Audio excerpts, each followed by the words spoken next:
have to say, I came across, I've studied the history of Saybrook. And again, a lot of people think Saybrook is Old Saybrook, but when we say Saybrook, we're talking about, Saybrook used to be a whole collection of towns. There used to be what is the old part, Old Saybrook. There was the western part, which is West Saybrook, or what became Westbrook. There was Essex Village. There was West Essex, which is today Ivoryton. There was Center Saybrook, which is Centerbrook. Deep River Village, Winthrop Village, and then Chester. So while this talk is about the Saybrook witchcraft trial, Chester actually hadn't been settled yet, but within a generation they were settled. People were moving into Chester. So the people that moved into Chester definitely would have heard of this trial. It would have probably been within the memory. So that connects us into this. I came across this trial, this witchcraft trial, about 30 years ago. And I found a reference to it, and I was fascinated by it. Fascinated because there's not a history book on the towns, on any of our towns, especially Old Saybrook, that even mentioned this trial.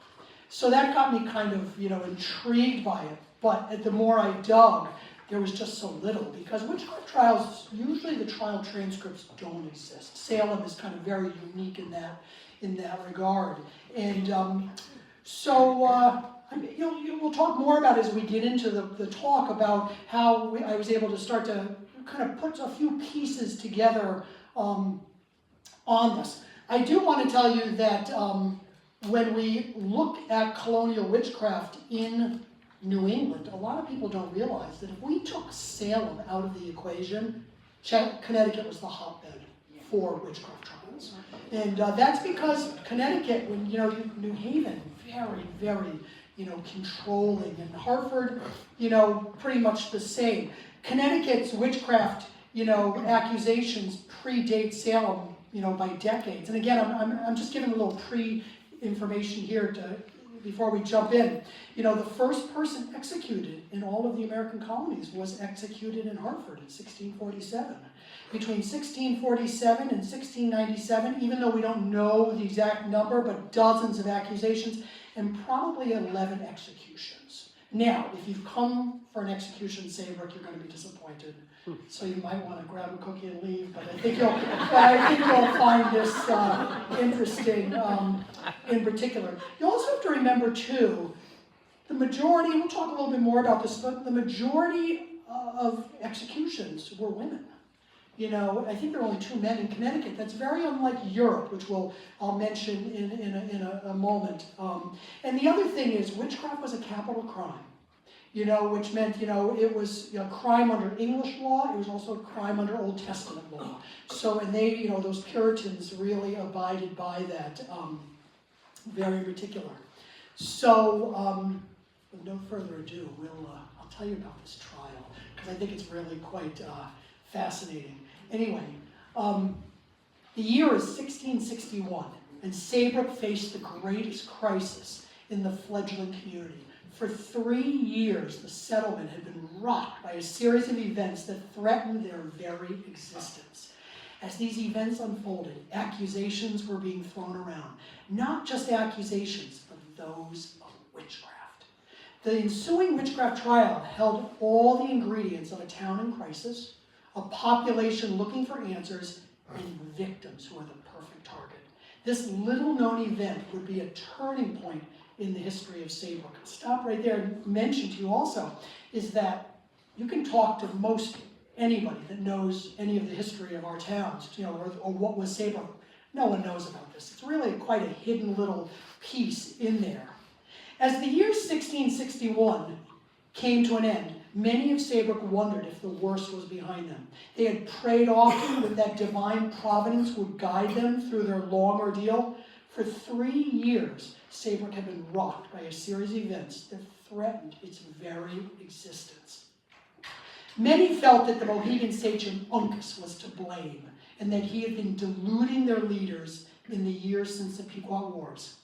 And I just stuck this, I love this picture up here, but I also wanted to show you this to make it more real. This is Uncas's signature right there on a document, which I think is kind of cool. Uncas, he's an interesting character. He's a wheeler dealer, as you're going to see as we go along. Others wondered if the restoration of King Charles II would bring revenge upon the group of Puritans. Their governor, John Winthrop Jr., had left for England with the hopes of gaining a new charter for the colony. There was great anxiety because a decade earlier, the Puritan leader Oliver Cromwell had pushed for the execution of the king's father, Charles I. And many wondered if the new king would seek revenge against the Puritans of Connecticut for this execution. And I love this picture here, but this is a great one. This is an actual contemporary image of the execution of Charles I. Don't you just love the head with the body's blood spurting out? It's really quite good. And at the top here, you can see these people looking on and below, and many of these were the judges in this trial, which we'll talk about later, because those judges play a role in Connecticut's history. Others believed that the devil was amongst them, working hard to destroy the fledgling community by enticing its settlers to move away. The events of the last few years had shaken the residents of Saybrook and tested their religious faith. In the end, 1661 would become one of the most defining moments in the early history of Saybrook. For most, the indictment against two of its citizens had shaken the community to its core. At the Quarter Court in Hartford on September 5th, the following was read. Nicholas Jennings of Saybrook, thou art here indicted for not having the fear of God before thine eyes. Thou hast entertained familiarity with Satan, the great enemy of God and mankind, and by his help hast done works above the course of nature, to ye loss of ye lives of several persons, and in particular, ye wife of Reynold Marvin, and ye child of Balthazar de Wolf, with other sorceries, for with according to ye law of God, and ye established laws of this commonwealth, thou deservest to die. I gotta tell you, this was, you look at this and you think to yourself, oh, this was serious business. It really was. It's not like these Puritans were chopping off heads all the time or hanging people. So to get an indictment like this meant that Saybrook was really being rocked, to which the prisoner answered, not guilty. And there the trial of Nicholas and Margaret Jennings of Saybrook begins. A severe indictment, for the punishment by death was not handed out lightly. Unfortunately for us, the trial transcript no longer exists, only the verdict. So we are left with a tantalizing indictment and a final verdict, but no testimony. All of this testimony's details are lost history. Most of our trials, the testimony is lost. Salem's unique in that, it was such an event. Salem's really an enigma, but it really was, so we don't know, the testimony, just the indictments and the verdicts.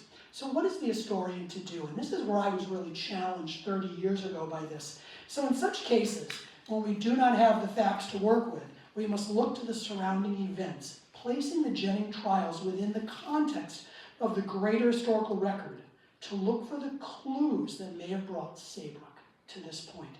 And this is where our story begins.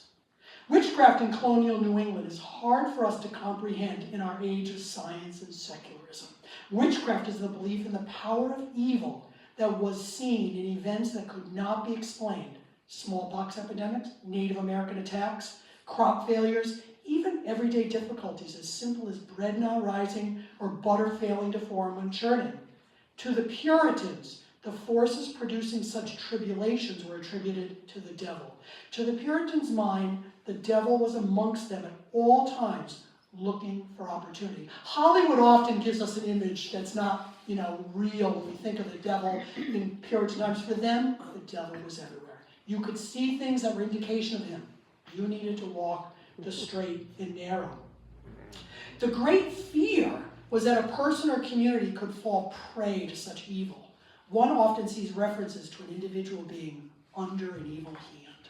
The devil would be seen as using an individual or individuals to work his deeds. Thus, they become familiar with the devil. For the Puritans of Connecticut and New England, these beliefs were strong.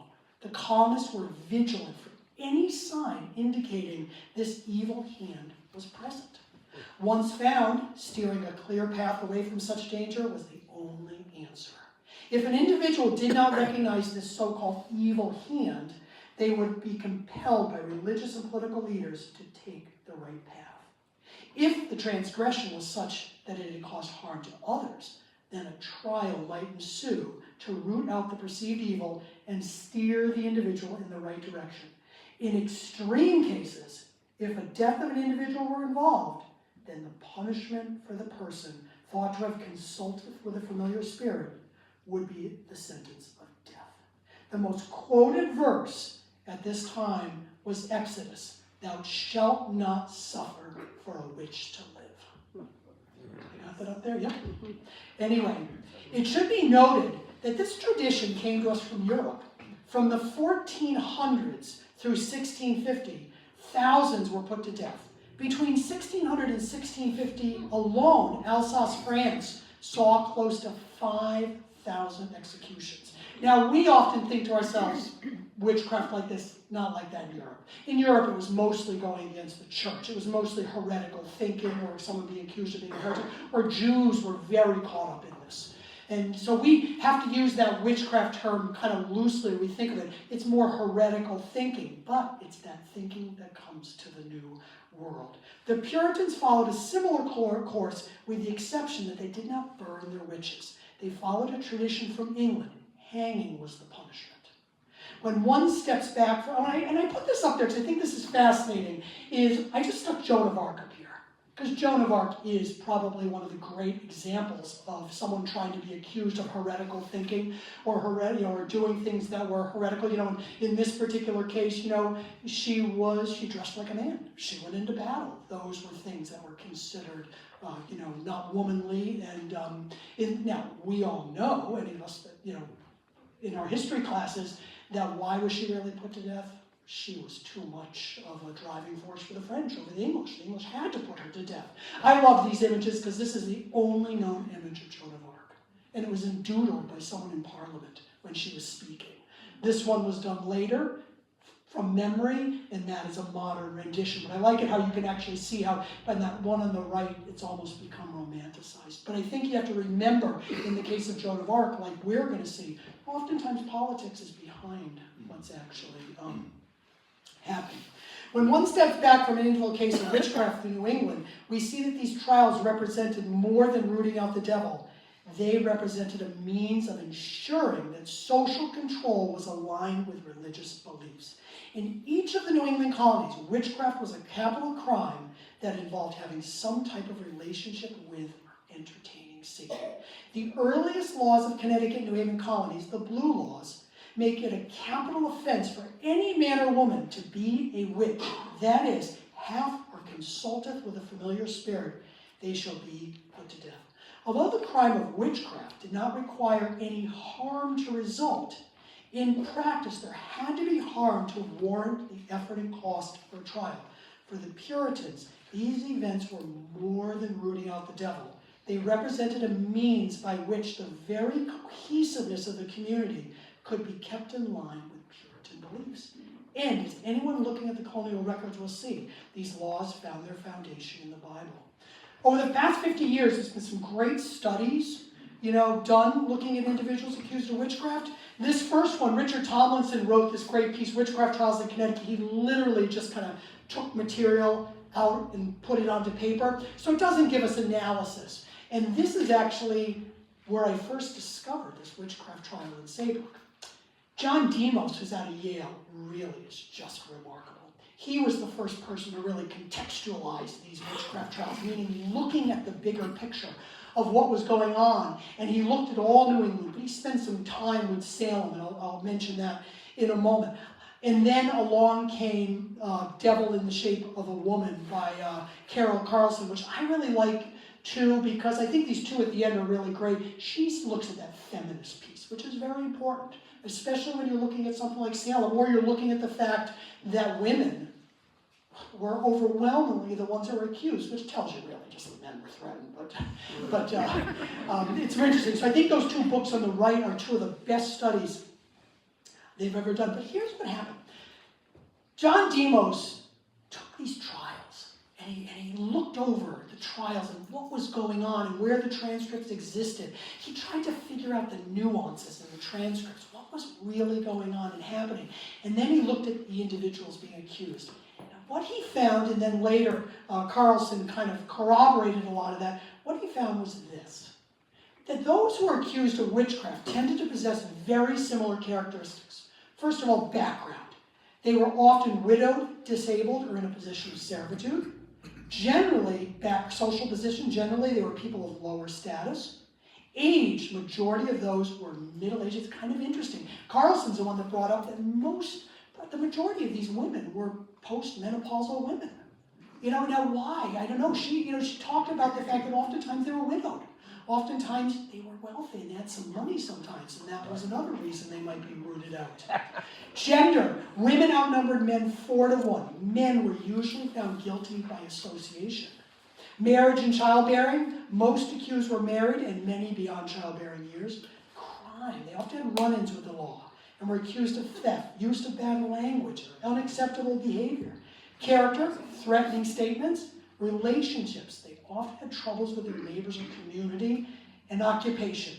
Many were midwives. This is an interesting piece. Many were midwives are involved in the healing practice. So you can just imagine if someone, it's a number of babies that died at birth, how easy would it be to attack a midwife?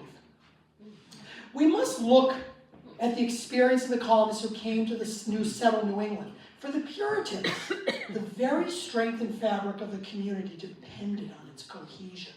This cohesion relied on strict adherence to Puritan religious beliefs, an orderly government structure, moderate prosperity, and a degree of harmony within the community. And it makes sense, because within a generation, we don't call them Puritans.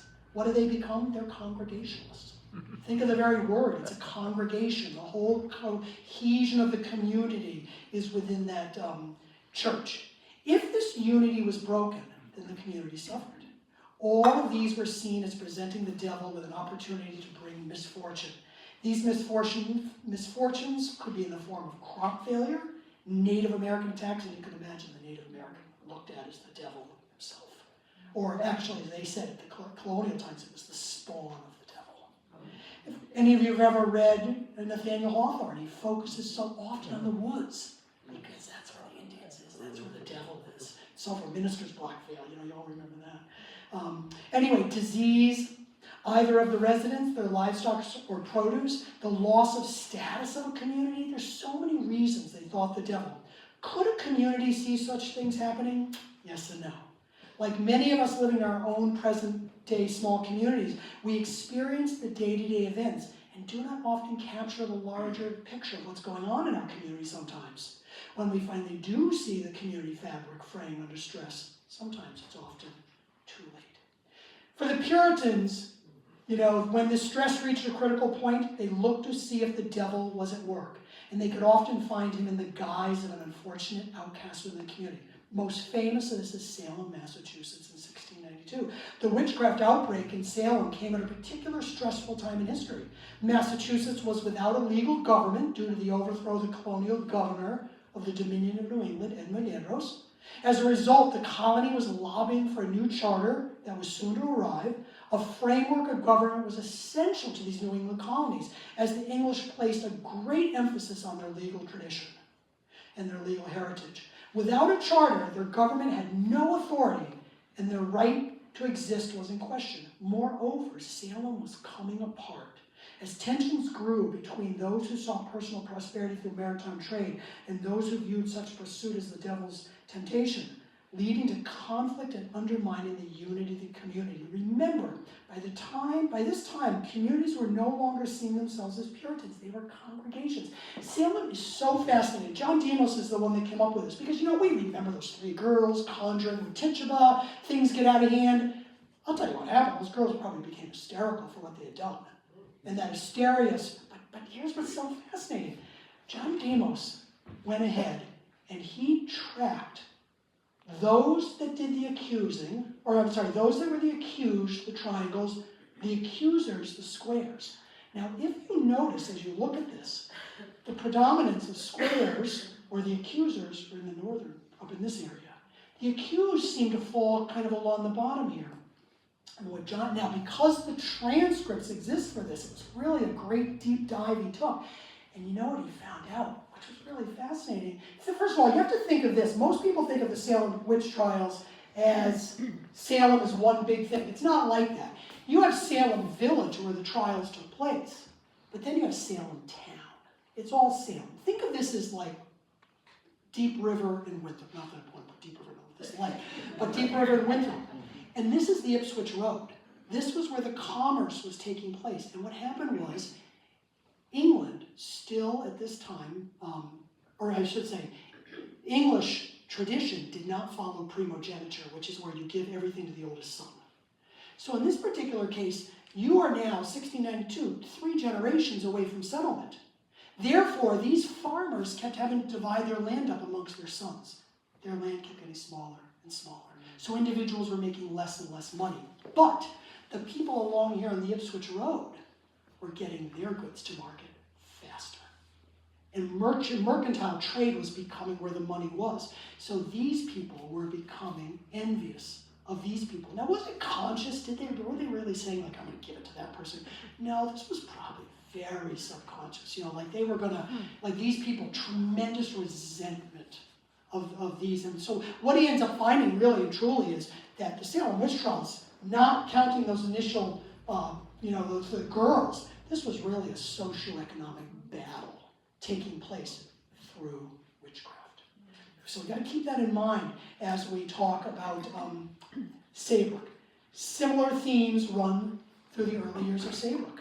The roots of the Jennings trial began decades earlier in 1637, when the Pequot threat against the English in the Connecticut River Valley became very real.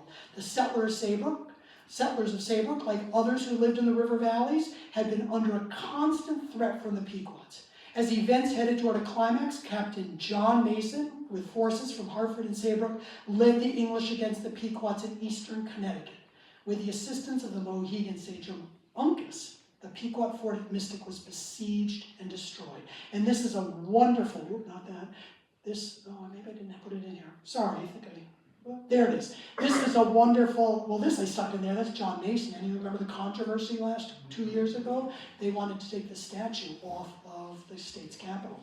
And the state historian stepped in and said, we shouldn't do this. It's better to actually talk about the controversy versus pull the statue down. And that's the statue of John Mason that's in Hartford on the Capitol building. And why is that so controversial today is because of the great genocide that took place. This is an actual eyewitness drawing of a man named John Underhill. He was second in command at the attack at Mystic under Mason. And this is the attack, and it's a great image because you can see the Palisado Fort, Native American wigwams inside. You can see the English with their guns, and you can see the Indian allies, Native American allies, the Mohegans and the Narragansetts on the outside.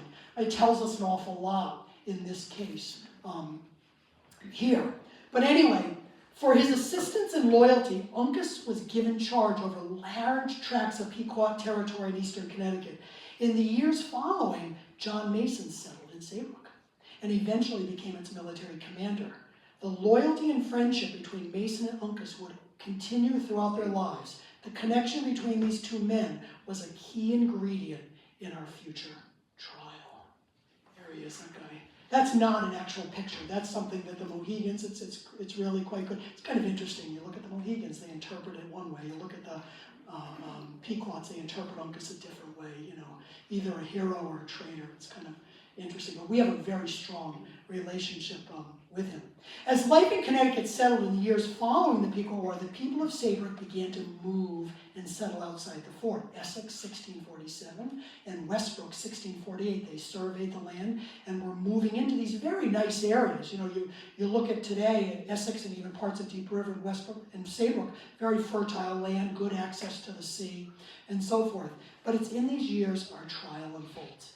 Nicholas Jennings arrived in England in 1634 at the age of 22 aboard the ship Francis, having sailed from Ipswich, England. He was an early settler of Hartford, although his lower economic standing did not allow him to be counted amongst the proprietors. His father, the same, was given land courtesy of the town and allowed to sweep the chimneys at a rate of 6 pennies for a brick chimney and 3 pennies for a clay one. So if you're sweeping chimneys, you're on the bottom rung. Anyway, Nicholas Jennings served in the Pequot War under Captain John Mason, returned to Hartford following war, and eventually grew restless. He moved to New Haven and there met Margaret Bedford, a servant of Captain Nathaniel Turner. And I want to show you the thing. This is an actual rendition. This is the layout of the house lots in New Haven. And you wouldn't have wanted to live in New Haven. Theophilus Eaton and John Davenport, boy, did they run a tight Puritanship. But here's Nathaniel Turner. This is his lot. So that's where Margaret Bedford would have been his indenture. Anyway, let me find where I am. Anyway, Margaret was indentured to Captain Turner for a 4-year term, a common practice for working off the cost of one's passage to the colony. At some point in 1642-43, the young couple ran off together. They were apprehended, and Nicholas was brought before the court at New Haven on March 3rd, 1643, and charged with fornication. He was convicted and sentenced to be severely whipped. Margaret was brought before the court on April 7, 1643, accused of fornication and the theft of several articles of household goods from Captain Turner. I can tell you they didn't examine Margaret. They wouldn't have done that, but you could probably guess she was pregnant. She was convicted, sentenced to be severely whipped, and ordered by the court to marry Nicholas. There's the telltale sign. Nicholas was ordered to give satisfaction to Captain Turner for the loss of the remaining time of Margaret's service and to make double restitution for the things that were stolen. Although the record's unclear, it is unreasonable to assume that Margaret was pregnant. Nicholas and Margaret settled down in New Haven, though it is not clear if Margaret continued to serve with Captain Turner. One thing is certain. In January of 1646, Captain Turner sailed for England on a business trip. The ship vanished at sea with all hands. Would these events have been used as evidence in the Jennings future trial? We'll never know because the transcript doesn't exist. Now you kind of say to yourself, well, people are lost at sea all the time. Yes, in the moment it probably, but later on, I have to wonder if they look back and said, oh, remember Captain Turner? Now Captain Turner is no, minor character, other than a pretty wealthy merchant. But here's Captain Turner, and look at who his neighbor is. He even has a bigger lot right here, but not as access. That's Theophilus Eaton right there. And then right over here is John Davenport. My God, he's living right next to the two founders of New Haven and two of the most important men. So this Nathaniel Turner was pretty important, and the fact that Margaret and Nicholas and Margaret Jennings have obviously issues with him. So lost at sea, again, interesting case. Around this time, our couple leave New Haven. There's a record that they were in Hartford because on March 2nd, 1647, Nicholas was called before the court and punished for beating Ralph Keeler's cow. Now, you kind of have to laugh at that. Puritans took animal cruelty very seriously. But it also gives us an indication that Nicholas probably had a temper. And we see this in other places, other charges later on too. But I really think it sounds like a ridiculous, but I think it's a clue. The Jennings left Hartford soon after and moved to Saybrook, where Nicholas brought land next to his former commander, Captain John Mason. He lived there without issue until 1661. At this point, I think we should stop and take a look back at our characteristics and see how well they fit. Margaret, background, Margaret was an indentured servant. Nicholas had mostly menial jobs and a history of less than exemplary behavior. Social position, neither were of high standing. Age, they were middle-aged by this time. By the time the trial comes around, you have to remember the issues with Captain Turner were 14 years earlier. So Nicholas and Margaret would have been middle-aged. Gender, well, women outnumber men. Nicholas' association with Margaret raised questions of his character, certainly not seen as sterling. Marriage and childbearing, Jennings were probably not young, probably beyond that point, although poor women at this time, they would be having children into their 40s. Crime, Nicholas had a record of run-ins with the law. Margaret had been accused of theft, numerous other examples of unacceptable behavior. Character, while this is a tough one to judge, Nicholas is known to have made threatening statements.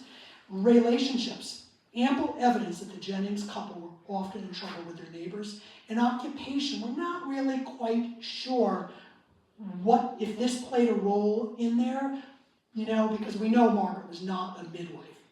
But would this have been enough to have brought them to the point of an indictment that could result in their execution? The answer is no. As we look back on the events, we must look beyond the story of the Jennings for what clues fill the gaps. Colonial records, This is kind of one of these things that I came across I thought was interesting. Here we are. 1659, data is a little hard to see, but I'll read it to you. This is from the actual Connecticut Colonial Records, June 15th. Keep that date in mind. June 15th, 1659. Mr. Willis is requested to go down to Saybrook to assist ye Major, John Mason, in examining the suspicions about witchery and to act therein as may be required. So in 1659, we know, the trial is 1661, but we know in 1659, things are brewing down there in Saybrook. Why? We're not sure yet. Was this the first sign of the Jennings being singled out? Record's not clear. But one thing is clear. Saybrook, something's going on. Something is stressing Saybrook out. Because again, you don't have these witchcraft trials unless there's something in the community where they need to root out the devil. Well, the accusation that eventually brought the Jennings 2 years later, as we've seen already, is this one, and I'll just read that one part. Entertaining familiarity with Satan, the great enemy of God and mankind, and by his help has done work above the course of nature to be loss of the lives of several persons, and in particular, wife of Reynold Marvin and Balthazar the Wolf. So now, these Jennings are being looked at for murder, or for working with the devil to put people to death. What's going on in Saybrook? That's the thing that's so interesting. There's not a lot of deaths, so there's something in particular. This would indicate a presumption that Nicholas and Margaret had familiarity with the devil in causing these deaths, although not accused of actually committing murder. At this point, the historian must step back and wonder what stresses the community was under that led them to resort to witchcraft and condemn two individuals to death. While the causes of these deaths are unknown, the question begs, why did Saybrook feel the devil was amongst them? I believe the clues are in the date of events surrounding our witchcraft accusation just before Mr. Willis comes to Saybrook in 1659, particularly the events of just 1 month later. And I have to tell you, when I found this next piece, and I don't know how I came across this, and it was many years later. Like I've been toying around this for like literally 15 years.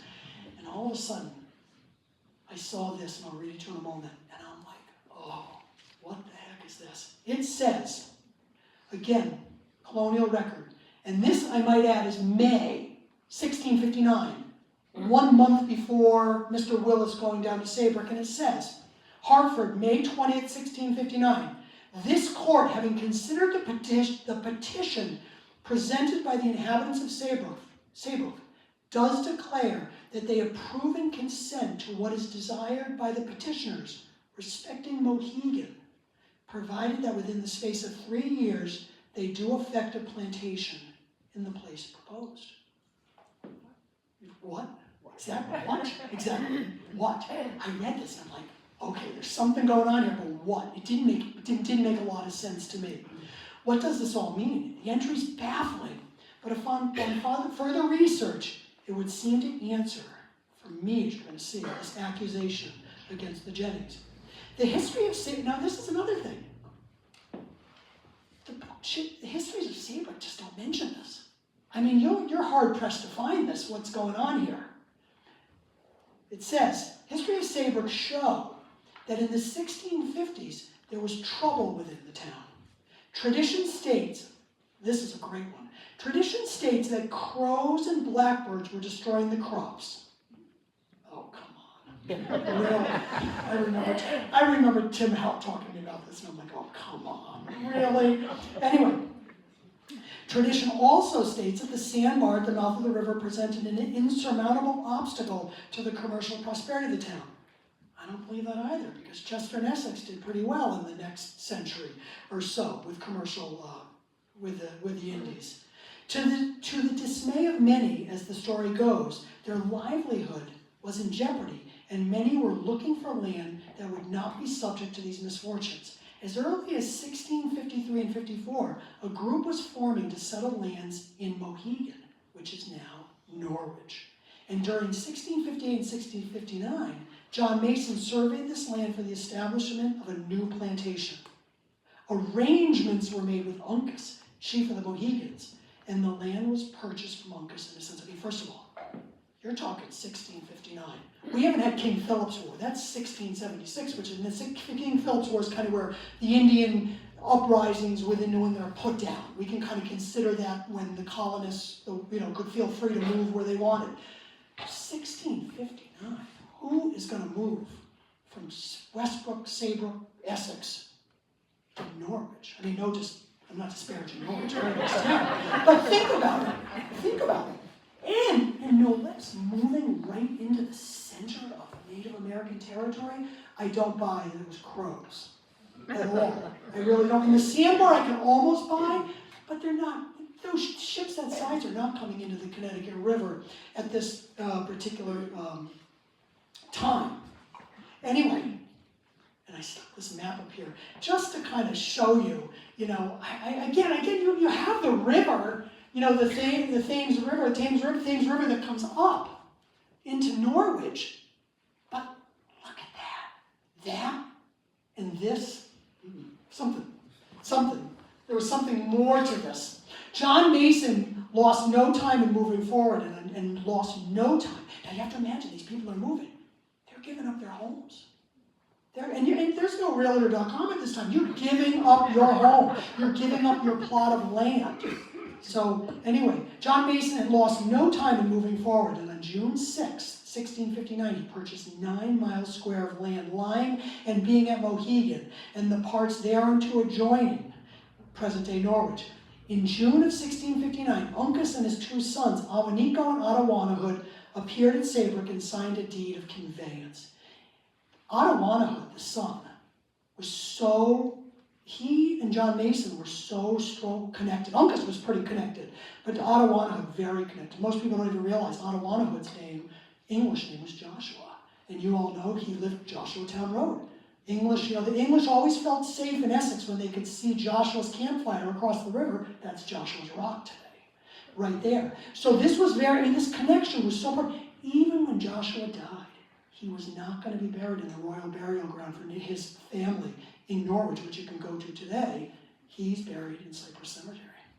So we're talking some pretty strong connections here between the two, but enough to move. So let's see how many people move there. That's the thing. We're talking a couple. We're talking more.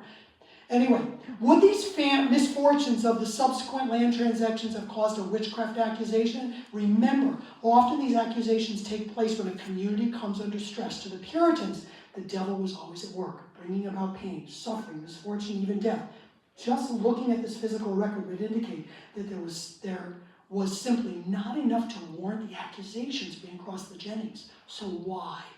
However, once one realizes that John Mason would never have made such a land purchase unless settlers were available and willing to move, things become clearer. In this case, the records show that 30 heads of family were leaving Saybrook to settle the newly acquired land. The math would indicate a sizable number considering 30 families, which would include parents, children, servants, livestock, household possessions, and others. While we'll never know the exact number, the record indicates that over half the community of Saybrook moved in this move. That's mind-boggling. You don't see that anywhere else in New England history, or Connecticut history, where just half get up and move to the middle of Native American territory. No sense. Furthermore, not only would John Mason, the community, and I stuck this up there. This is actually a very early 1660 layout of the land, of the house lots, and you can see these are all settlers of Saybrook. But look at that compared to, it's just not, you're going to see. It's just not, I don't know why I do know why they did this. Furthermore, not only would John Mason, the community leader, be leaving, you ready for this? But he was also taking with him the minister, Reverend James Fitch. Reverend Fitch's ministry at Saybrook from 1646 to 1660 had proved to be very successful. He had married Abigail Whitfield, the daughter of the Reverend Henry Whitfield of Guilford, and his 6 children. You all know this, the oldest house in the state of Connecticut.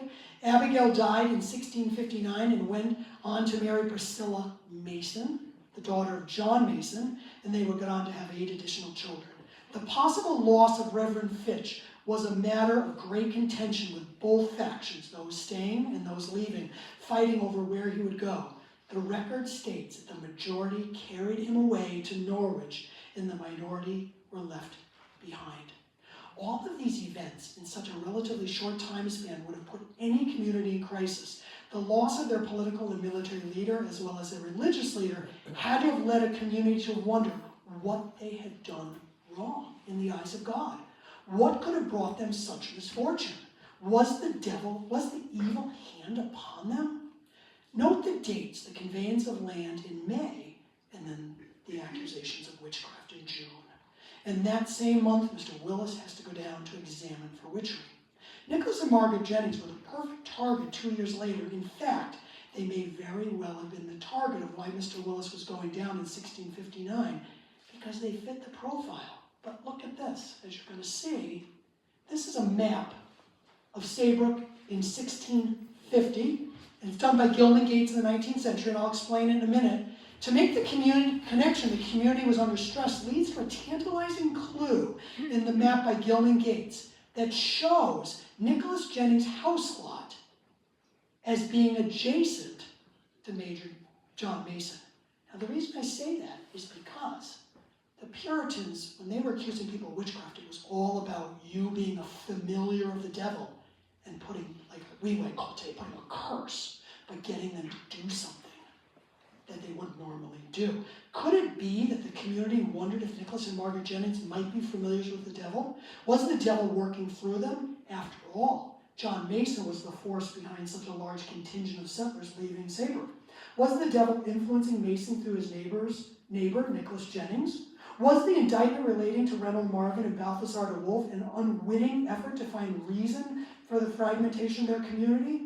Well, now I think it becomes really interesting. Well, let me keep going. Further, events took place that may have brought the Jennings on trial. On March 7th, 1661, George Wood brought a complaint on behalf of his wife against Nicholas's wife Margaret and their daughter Martha. The exact nature of the complaint is unknown. Martha Jennings was examined and found to be pregnant. Again, we got to wonder that character issue being brought there. Was this the final straw that led them to bring forth much harsher indictment? Probably.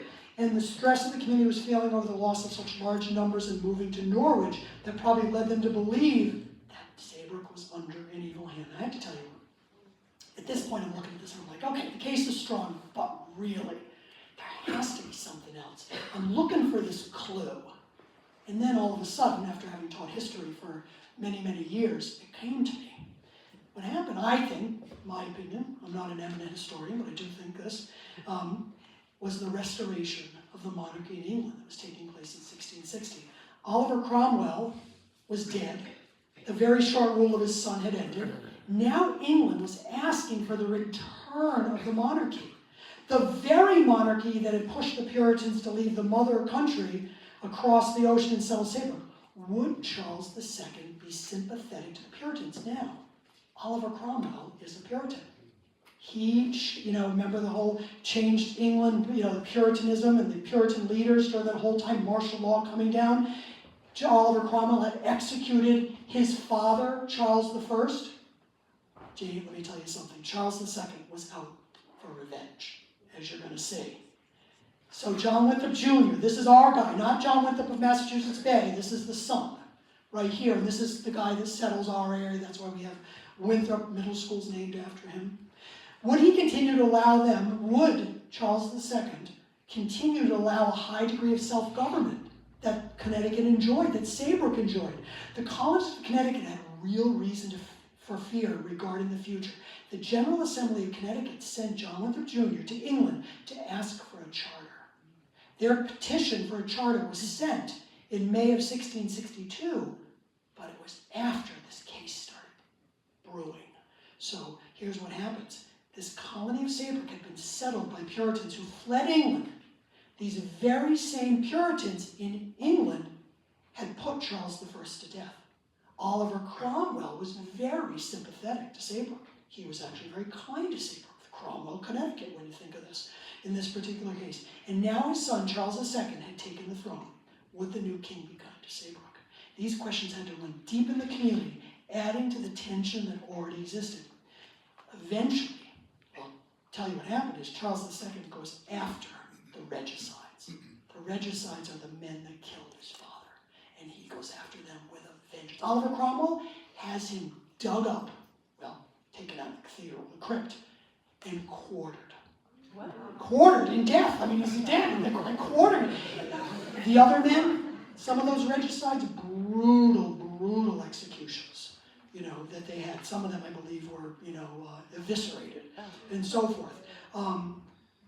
Anyway, eventually, some of the regicides, those who had sat on the trial that would put the King Charles to death, fled to Connecticut.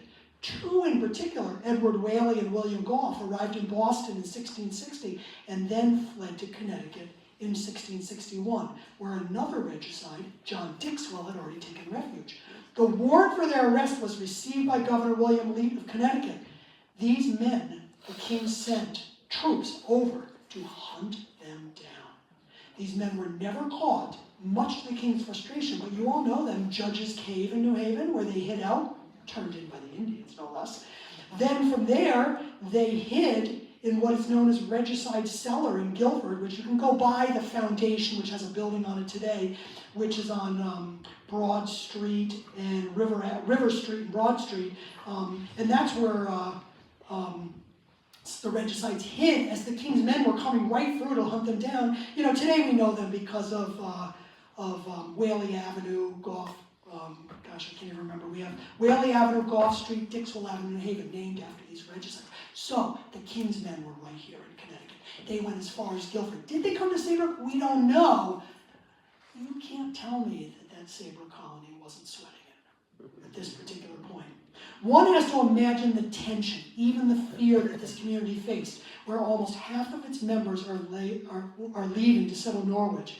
They were left without religious guidance with the departure of their minister. The Puritan colony of Connecticut hoped to gain a charter from the new king, but hadn't gotten word yet. It used to take months to come across the Atlantic. And now the regicides are amongst them, with the king's men soon to follow. The tensions had to be at a breaking point. Eventually, a charter was granted to Connecticut, but it didn't arrive until mid-1662. The regicides were not apprehended, and almost half of the community of Saybrook, including its esteemed leader, military head, and minister, had left to settle Norwich in the midst of Indian territory, and Indians were considered in league with the devil. So, to the Puritan mind, the devil had enticed half of Saybrook to come and live amongst them. So were Nicholas and Margaret Jennings community outcasts? Yes. Perfect targets? Yes. Was there fear that the devil was loose in Saybrook? Yes. Were Nicholas and Margaret Jennings a symptom of a community under stress? Yes. Evidence strongly suggests the Jennings trial, much like those of Salem 3 decades later, represented a community in turmoil, a community that could not understand why such misfortune had befallen them, a community whose future was in question, a community that reached the only explanation they understood, the devil's work. And in the end, they found it in Nicholas and Margaret Jennings. At a particular court in Hartford on October 6, 1661, the case of Nicholas and Margaret Jennings was presented to the jury. Trial transcript no longer exists. All the tantalizing clues to their guilt or innocence are lost to time. What we do know is the verdict. The jury returned with the verdict that the majority found Nicholas Jennings guilty of the indictment, and the rest strongly suspected his guilt. With respect to Margaret, some of the jury found her guilty, and the rest strongly suspected her. Without a unanimous decision, the death penalty could not be carried out. Remember, English legal tradition states that juries must make unanimous decisions, a tradition we still hold today. Although not found guilty, Nicholas and Margaret Jennings were not cleared either. By December, the court had apparently decided they were unfit to be parents. On December 5th, Nicholas's son John was apprenticed to Jeremiah Adams, the innkeeper in Hartford, to be reared by him for 7 years. The youngest son, Joseph Jennings, was apprenticed to the magistrate, Mr. Richard Treat, for his term of 10 years. There are conflicting accounts of what eventually happened to Nicholas and Margaret Jennings following the trial. The Jennings family continued to be involved in small disturbances. Nicholas was fined in January 1664 for coming late to training with the militia. He died in 1673, and the administration of his land in Saybrook was given to his son John. However, it's not clear that Nicholas was living in Saybrook at the time. It's been suggested that he may have gone to Newtown, Long Island, where he may be buried. Today, Norwich's history is steeped in the lives and times of those early settlers from Saybrook. I will tell you, to me, the icing on the cake, or the nail in the coffin for me, was this little thing that I found much later in time, was that, actually I was talking to Reverend Howe about this many, many years ago, I probably didn't remember conversation, but it's interesting to note that all the ecclesiastical records of Saybrook, which often are intertwined with the town records at this time, because the church and the town were one and the same, anything dating before 1660 that moved to Norwich does not exist. The Reverend Fitch took them with him, but they simply disappeared. They simply no longer exist. One has to wonder if the fear of Charles II's reach made them take the records with them to avoid any connection to Saybrook, or even with that connection, the fine details within, possibly speaking out against the king. As for Saybrook, the next 5 years will be challenging under the new ministry of Jeremiah Peck. But with the arrival of the Reverend Thomas Buckingham in 1665, Saybrook had 4 decades. Oh, I'm sorry, there's the warrant to hunt down the regicides in this particular, oh, I'm sorry, no, that's the execution warrant of Charles, in which Gough and Whaley signed. That is the charter we finally got in 1662. And this is where our story ends, because this is the Reverend Thomas Buckingham House, one of the oldest houses in Saybrook. If you go past the firehouse down, it's on right there on the left. Beautiful house today. And Saybrook would have 4 decades of careful guidance. Saybrook would recover and prosper in the years to come. In the end, the Saybrook witchcraft trial of 1661 is not simply a story of Nicholas and Margaret Jennings. It's a story of a community afraid of what lied ahead. The colony was beginning to fracture, feeling the first tremors of tension in its uncertain ties with the mother country, especially with Charles II coming to the throne. Caught in the swell of fear and doubt, Nicholas and Margaret Jennings became the scapegoats of a desperate community searching for someone to blame. So you don't get an execution, but there you go. Thank you very much.